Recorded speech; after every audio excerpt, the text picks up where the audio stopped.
Okay, this will be your second JavaScript tutorial. In this tutorial, we will be looking at the script HTML element. Now, we briefly explained what the script element is used for in our previous tutorial, but we're going to go a little more in depth into that in this tutorial.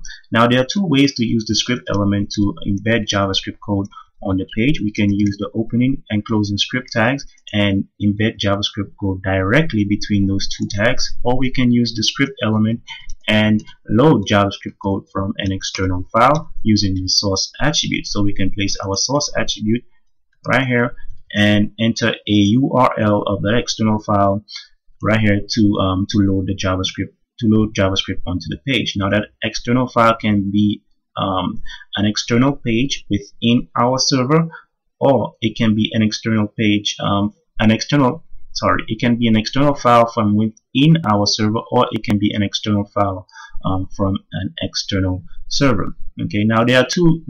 We can embed JavaScript code anywhere on the page. We can embed it within the head area right here, or we can embed JavaScript code just before the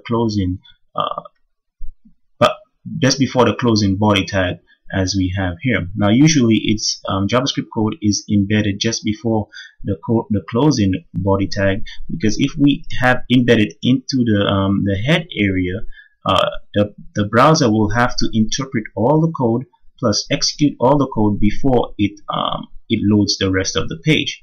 Okay, so if we place a JavaScript code right here, okay, the browser, once the page loads, the browser interprets everything on the page from top to bottom. So once the browser reaches this first script tag right here, it will interpret all the code within the script tag, within the script element, plus execute all that code before it loads the rest of the page. That's why if you have a lot of JavaScript code within your head area, you may find that the page takes a long time to load because the browser is busy interpreting and executing that code right here. Now, there is one way to get around this, that is using the async keyword. Now, the async keyword can only be used with the script element that has a source attribute.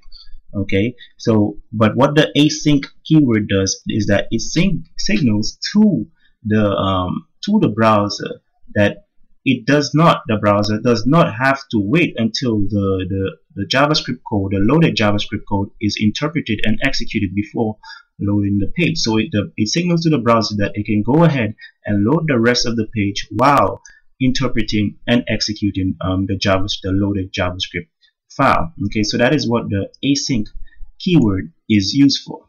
Okay, now this is basically how we use the script element to embed or load JavaScript code from an external file. Okay, so this will be our second tutorial. In this tutorial, we didn't write any JavaScript code, but we will be doing so in our next tutorial. Okay, so thank you for watching this tutorial, and do ensure you subscribe, and I'll see you in further tutorials. Thank you.